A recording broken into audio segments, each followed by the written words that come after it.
جتنے لوگ اس میں وسیلہ بنے، جس نے جس طرح حصہ لیا، اس کے لیے وہ آج صدقہ جاریہ ہے۔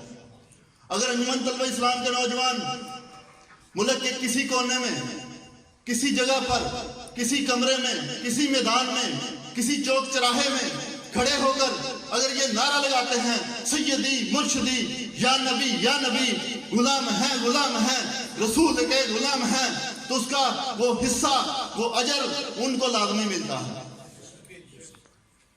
ہمیں جب پتا ہے کہ ہمارا نظریہ سچا ہے، ہمارا مقصد سچا ہے، اپنے جوانیاں اسی نام پر گزاری، اور آج آپ کی داڑیاں اگر سفید ہو چکی ہیں، آج وہ آپ عمر کے اس حصے میں ہیں، تو آپ کی جوانی ہم میں نظر آتی ہے کہ آج ہم اس مشن کو لے کر چل رہے ہیں۔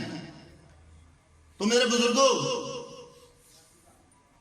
آج وہ کا وقت پھر دوبارہ آ رہا ہے پلٹ کے کہ آج پھر کچھ سیکولر لوگ سڑکوں پر نکلے ہیں اور لال کا نعرہ جو ہے وہ بلند کیا جا رہا ہے۔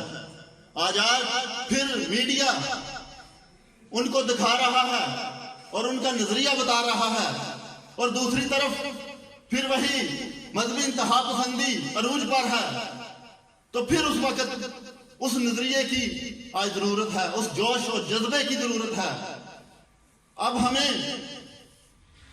آج ہمیں پھر وہ سوچنا ہوگا کہ ہم کہاں پہ کھڑے ہیں۔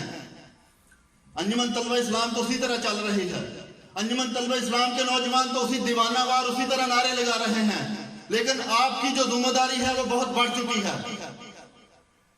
اب جو ذمہ داری آپ پر ہے وہ ہم سے زیادہ ہے۔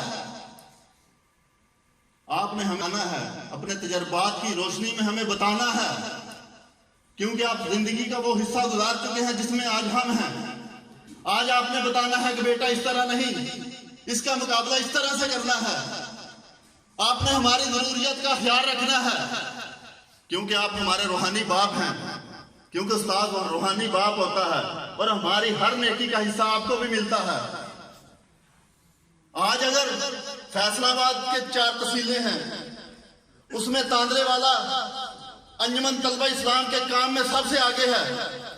ایک کال پہ ہفتے کے اندر اگر 1000 کی ریلی نکل جاتی ہے، 1000 نوجوان کا پروگرام ہو جاتا ہے، تو اس کی وجہ ڈاکٹر محمد علی احمد صاحب ہیں کہ انہوں نے اپنی ذمہ داری کو